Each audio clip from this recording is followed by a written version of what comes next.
but what it does is it will move water through the mattress and keep your temperature at your ideal sleeping temperature, and it will adjust. It tracks everything, gives you a read back on your heart rate, your breathing rate, and all this data. But it's really interesting. You wake up a little tired and you look at the app and you go, oh, no wonder I didn't get my REM or my deep sleep or stuff like that. But it's pretty cool. And then when it's time to wake up, it starts heating up the bed and then vibrates to wake you up. That's what it would take to get Tammy up. You ought to check it out. 8 Sleep. Pretty cool deal, because wow, sleep's important. Yeah, it is. She likes it cold as anything, and I don't. Well, you can turn it way down and it circulates water through this. It goes over your mattress and under your sheets, but it monitors everything. Now I know why Dick Van Dyke and Mary Tyler Moore slept in different beds in the old days. Oh, Rob. Old enough to know who they are, but oh yes, I do. I used to watch them. I'm not that old. You'd never know Destiny was 50, would you? That's right. She just gave me that evil eye. Yeah. I gave her a decade. Yeah. Or 2. I'm like, what you mean she 50? Yeah, she looks like Not she's yet, Miss Faye. 30. Not yet. I know how old you are, close to it. I know. I know. I grew up with you, Miss Faye. That's right. Really? When he said 50, I'm like, what? I was a little girl when I met Miss Faye. How about Oh. Very good. I didn't realize that. We went to we go to church. Well, we went to church together. We belonged to the same church. Nice. Her dad was the assistant pastor at Striving for Perfection for quite a few years. All right. Wow. And she's driving for lead generation time. She's gonna make some calls today. How many Well, listings? she got on a tag and everything. I hope she's out there beating the bushes. I told her, well, I spoke to her at our picnic. I said, Destiny, hang on these calls, girl. You can learn a lot. I wish it was around when I started out. I had to go out and search, but this is very profitable for all the young agents so that they can have hope, never give up. And John, you giving out some great information. All of you really. And that's why I'm on these calls, because you can still learn from them even in our older age, huh, Jeff? It is gold. I think Moran wants. I think John wants to be an assistant pastor too. Faye. Well, you know what, John can You be don't want to go to my church because he don't take no stuff. Yeah. Be careful, right? Yeah. All right. So where are we at? Are we getting close? 7:59. 7:59. 59. I feel like I'm in college, just studying before the test starts. After being out all night. You need to record this pre-show and bottle that with Miss Faye. Pre-show with Miss Faye. It is getting recorded. He did already do it. I post them every day. All right, I do believe it's 8 o'clock in most parts of the central time zone anyway. Apple time. So let's go ahead and start. Yesterday's yesterday, right? I hope you all had a good day. Sounds like a lot of you had some good stuff going on, which is really super awesome. Tomorrow will be tomorrow. It'll come no matter what, whether you want it to or not. So let's focus on today and doing whatever we can to win the day. Here's a little something to pay attention to. 751. That's today's 30-year fixed mortgage rate. 2 years ago, it was 3.32 and just went up to 3.32. Okay, and then what I wrote here, this is a buyer problem in the sense it's going to cost them more, but if you're a buyer, you're still going to buy, you still need a place to live, all that stuff. But what we have here is an investor problem because the numbers don't work anymore. So investors are getting out of the business of investing in real estate, at least temporarily. And that will likely put downward pressure on prices, in theory. Because if the investors are out, they're not buying up the Airbnbs, even the institutional investors. Now, here's something else I heard the other day. You guys can leave a little smarter than when you came. If you're looking for foreclosures to save the day, it's gonna be really, really hard on you, because they're just there's more than there used to be recently anyway, but there's not that many. And what is happening is banks are bypassing the normal REO channels and going right to institutional investors and offloading those REOs to institutional investors. So you, as an individual investor or buyer or whatever, won't even get a shot at them. They're already sold before you get your chance. So all y'all thinking you're going to get these foreclosures, good luck. So if you have clients that are looking for foreclosures and that's what they're holding out for, good luck. It's going to take a whole lot more of them before it gets to the public domain in which you get a chance at them. All right. Because they're going to the institutional hedge funds, all those guys, right? They're going to get the first shot. Now, this is interesting. What you can do, though, and what you may want to do is group a bunch of people together to create your own fund. A syndication is what it's called. If you all put in, I don't know, you get 100 people to put in, $50,000 or I don't know, whatever you can do to generate some money, you might be able to go to your, mid-regional bank and talk to the REO people there, the, asset management people, and tell them you're a buyer. I got a group. You're not going to buy one or two, but you might be able to buy up a package of 30 or 50. Right. So that's a little different game, but as long as you know about it, then you know about it. Right. So that's cool. So 751 is the mortgage rate today. 2 years ago, it was 3.32. That's an investor problem. Buyers still have to buy, but all that should put downward or will put downward pressure on prices. But if it's enough pressure, remains to be seen, because the big elephant in the room is supply. No supply doesn't matter. Does not matter, right? Okay, so there's that. Now, what I want to talk, do you got anything else on that, Jeff? No, I think, well, that's we talked about that earlier. The affordability change is $200,000. If it's a $50,000 affordability upswing for each percentage of interest rate or mortgage interest increase, that's how much less people can get. Yep. That's why buyers are feeling like they're getting taken advantage of. Yeah, it's hard. But again, buyers have to buy. So it's an investor problem. And REOs aren't going to be an answer anytime soon for investor buyers. Okay, so what I want to talk about today, though, is differentiation. Okay, you got to differentiate yourself, because I know we get this a lot. Everybody does. The guy or gal up the street will do it for 4%, 3%, 2%, whatever it is, right? And the reason why they're telling you that or asking if you'll cut your commission is you have not separated yourself from everybody else. They don't see your value. Okay. If you're putting out the same marketing, right, as everybody else, if your website looks the same as everybody else, if your message is the same as everybody else, we used to get this Homes and Land. Is that still a thing? Is that gone, or is that a thing? I don't know. Y'all familiar with Homes and Land, a magazine where what's up, Faye? I think it's gone. Yeah, well, but we see it on Facebook. We see it everywhere. Hey, we just sold another house, just listed another house. And they all look the same, maybe different house, but the same layout, the same this, the same that. We're ranked number one, we're this, we're that. They all look the same, okay? Now everybody's doing the same videos. It's all the same.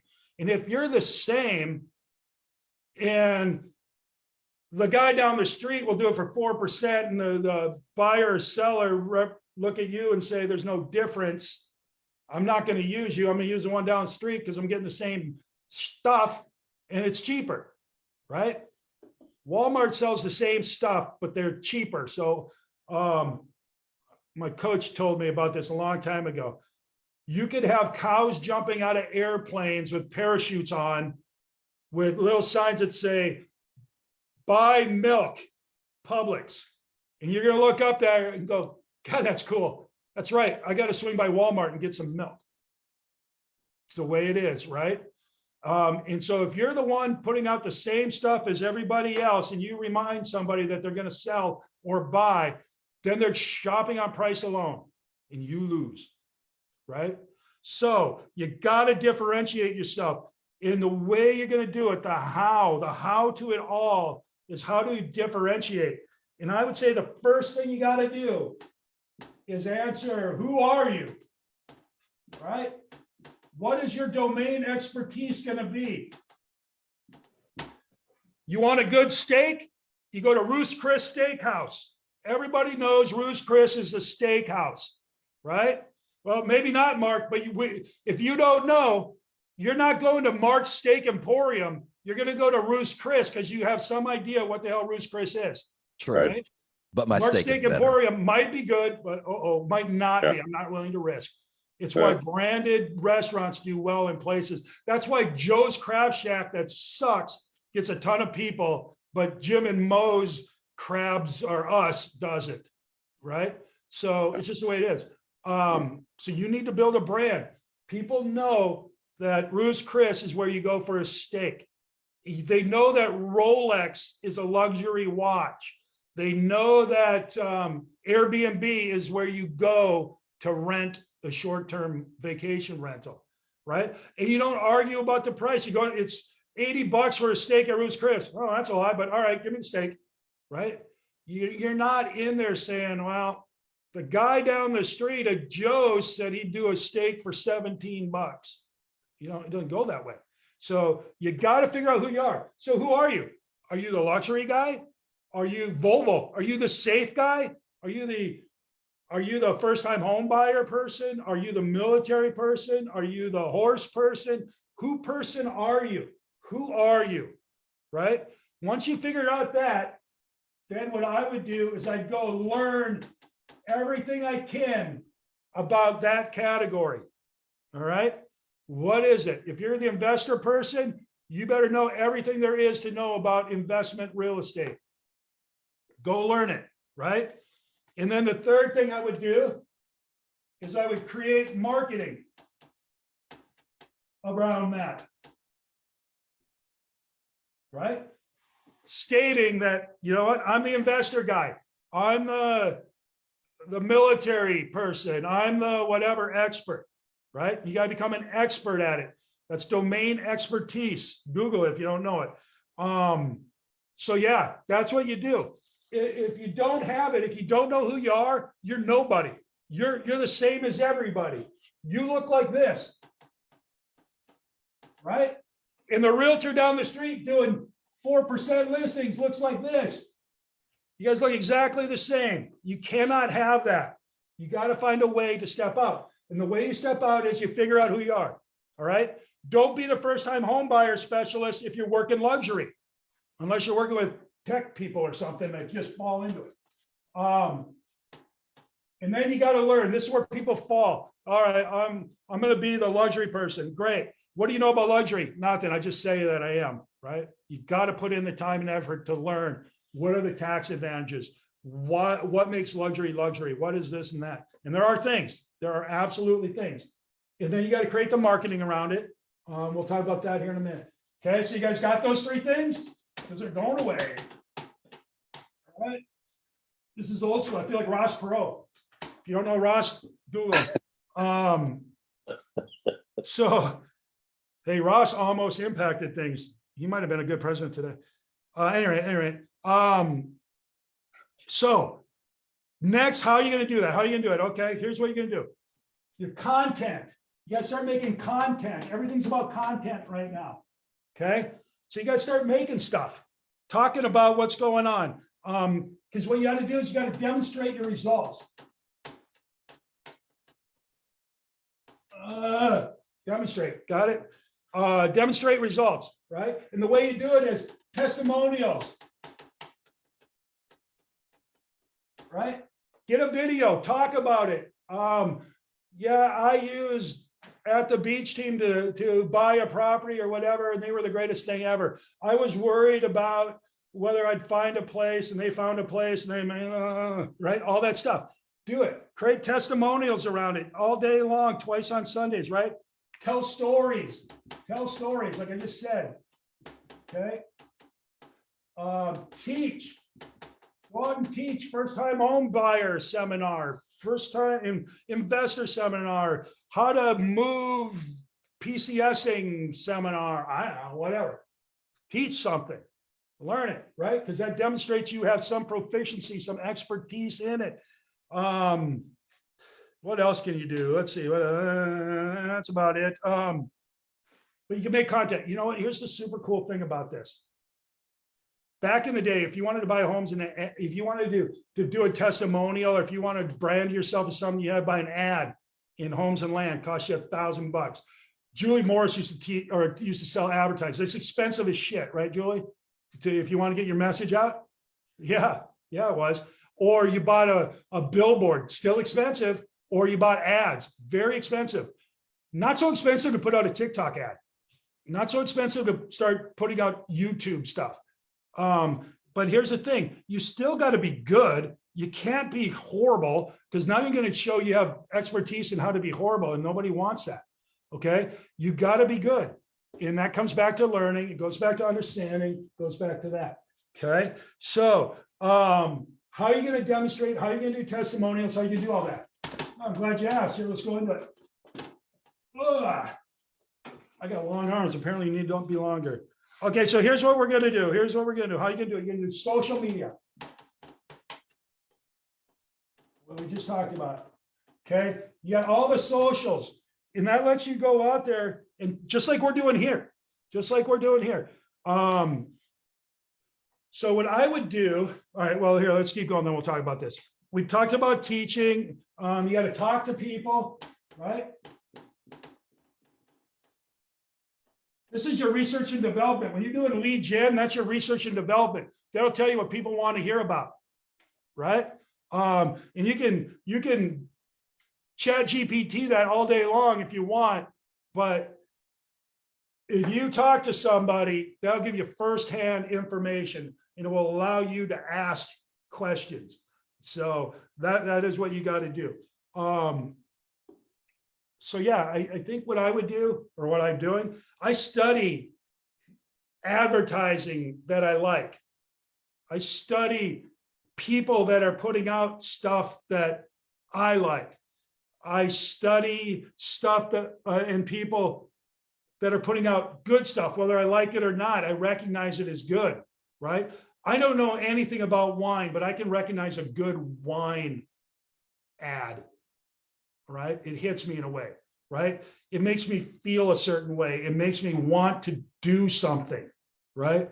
And so the way you're going to do it, or what I would do, and I think you guys should do, is simply find somebody who's doing what you want to do at a high level and copy what they do, right? Don't copy it specifically. I mean, copy it generally, right? Change their name to your name at least, whatever. But yeah, that's what you got to do. That's what you got to do. We got to do as a brokerage, Jeff. We got to meet people where they want to be, not where we want them to be. Does that make sense? Every day, and it's one of my problems. Yeah. I want Right. more for you guys than you want for you guys, and that doesn't work. Yeah. Sometimes. Yeah. So here, I'm going to give you an example. I got to get brighter here. I'm too dark. Studies show, I just learned this, studies show that brighter videos attract more people than darker videos. Go figure, right? But there's just some things you got to do. Some things you got to do. So I would figure that out, guys. You got to separate yourself from everybody else, or you are everybody else. And then you're at the mercy of what the lowest common denominator is going to do. That's an ugly, ugly place, because you got some low ass denominators out there. And this isn't that hard, but it does take some time, and you have to be intentional. You have to be deliberate, but it's cheap in the sense of dollars and cents. It's going to cost you some time, energy, and intellect, though. So do your lead gen, jeepers creepers. Just think, if you do your lead gen every day, you talk to 20 people. I bet somewhere in that 20 people, somebody says something that strikes you as, oh, I bet somebody else would like to hear about that. And you do a little video. Yeah, I was just talking to a guy today about blah, blah, blah, when they mentioned X, Y, and Z. So yeah, that's something you might want to think about. If you have any question about it, call me. This is what I do, right? And then you go preview a property and you do another video. Hey, check out this property. It's a horse ranch out in Defuniak Springs, or I don't know, whatever it is, right? There's some military, some PCS company. If you're PCSing, come in here and check out this house. It's super cool, right? And then if you go back and study the market for 30 minutes, you find out something. You do a third video. Hey, man, check it out. Apparently 9 out of 10 people PCSing don't know what PCS stands for, or whatever, right? 9 out of 10 realtors selling PCS stuff don't even know what that means. I'll give you a little insight. I remember back in college, my friend and I were chasing after these girls, and they asked us where we went to school. We didn't want them to know, so we told them RPI, right? And then they asked us what RPI stands for. We're like, we can't tell you that.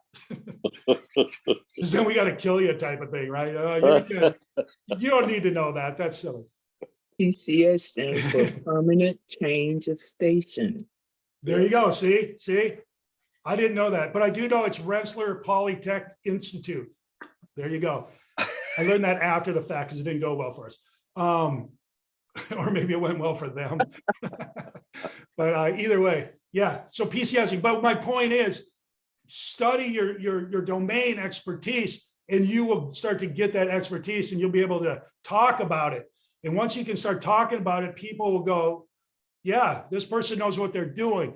And then you'll get to the listing appointment or a buyer appointment, and you won't even get the ask. You won't get them to say, hey, will you do it for 4% or 3% or whatever percent, right? You'll get other things. I got one the other day, an email. We're ready to sell our whatever condo. Will you come list it? And I'm like, who is this? Right? So, because once you get that domain expertise, if some people, we're getting pretty well known as people who sell investment real estate, investment condos. So we're getting people from all over. I had somebody reach out to me the other day and ask if I would list their parents' house. I'm like, yeah, heck yeah. Where is it? Turns out it's in Orlando. I'm like, well, probably not going to work out on this one. But they're calling me. They're not asking, hey, one, do you even reside in the town? Or two, will you lower your rate? Will you list it? So gain some sort of expertise. Now, here's another thing I'm going to tell you guys. It does take some time. Give it a chance. It's like any advertising. And I'll give you an example. I put out these posts every day. I've been doing it for years, or a couple years. So I guess that counts as years. It makes it sound a lot. For years. Okay. So I probably have, what is that? 500 posts. Okay. 500 posts, which may seem like a lot, but then I was looking at somebody I was following on TikTok, 2,200 and some odd posts, right? It takes a while. I have 500 some and I got 4,000 followers. It takes a while, people. You gotta, and then if you can go viral and do all that kind of stuff, that's cool too. But you don't need to do it. If you're creating a brand, if you're creating domain expertise, you just need that in a thin slice that you can put on your marketing and you'll be fine. You'll be more than fine. But if you don't do it, it's going to get really, really hard because it's free right now, which means people are pouring in left and right by the gazillions. And you're competing with a lot of folks. And the wider you go, the more folks you're going to be competing with. So be smart about this. Be very, very smart. And start now because it's time on task over time. Stuff builds, grows, and all that. So I would talk to whoever you need to talk to about that, even if it's yourself, and do that. So today, what I want you to do, determine who you are. Start looking around, and you might change. You might be going one way. You might decide to go another. I don't know. Maybe you're going to sell chicken and not steaks. I don't know. Figure it out. But I would try to decide, and then I would figure out who's doing what. And then I would learn everything I can about that category. Go study it, go preview, go read, go search, talk to people. And then I'd see who's doing what and kind of decide if I like what they're doing or not. And then just go all in. If you can do 2, 3, 4, and it sounds so easy. Yeah, I'll just do 3 videos a day. That's hard, guys. It's like do planking. Yeah, just go plank for 20 minutes. Okay. Yeah, I got that. Right. 30 seconds, 33 seconds in, you're like, are we almost there? Right? Go on a family trip with kids. Are we almost there? No, we're not even on the driveways. Relax. So yeah, that's what I recommend y'all do. But start. One, it'll make you better. It'll start giving you domain expertise. And 2, other people start to believe in you. And when they believe in you, they don't ask weird questions or discount questions. Jeff, can you build on that at all, or you want to say anything else? Well, you've been a long time today. It's good, but we are getting a lot of downward pressure on commissions. There's a lot of companies that are 100% companies that their agents are given the freedom to do whatever they want. So the downward pressure on these is as low as 3%, guys. It's crazy. I'm getting calls from our agents who are competing with that. So this is really an important factor. Maybe another thing would be how to find awesome people to follow or hang out with. John did this. Go to events. I'm with KW, of course, so it's family reunion and mega camp. And maybe the higher price the event, the better. You're going to find higher quality people there, because the investment comes before the results. And so John went out, he was going to build a buyer side, grouped his team. He went and found the highest buyer, the buyer's agent that did the most transactions in the whole company. And that's who he started talking to, right? And following. Jen Davis, now she heads up MAPS coaching or something. That's right. Now she runs MAPS. So when you go to an event, you can go do a lot of research, make personal relationships, follow those people, which could guide you quickly to not fail forward like they probably did throughout their career. It's a quicker way to a result you might be looking for. Yep. Hey, people are pretty transparent about it out there. You just got to, here, I'm going to caution you. A lot of us have big egos. Oh, I can do just as good as they can. I can do that. Dude, I'm telling you, it is hard to create this content and make it look good, right, to somebody else, right? It's like a baby picture. Isn't this baby pretty? Yeah, I guess. Not so much. But right. But that's the way it is. Like my daughter makes her living doing TikToks. She's got thousands of TikToks, thousands of hours into this. And I come out there, oh yeah, look at mine. She's like, oh yeah, it's good. Right? It's not good. It's not good, but it'll get good. You got to put in the time and energy. You can't read a script once and then go on a listing appointment and expect you to crush it. Don't go that way, people. So start. That's what I got. Anybody else want to add anything real quick? 3, 2, 1. Let's go to work, guys. Let's go to work. Appreciate you. Very good. Thanks, everyone.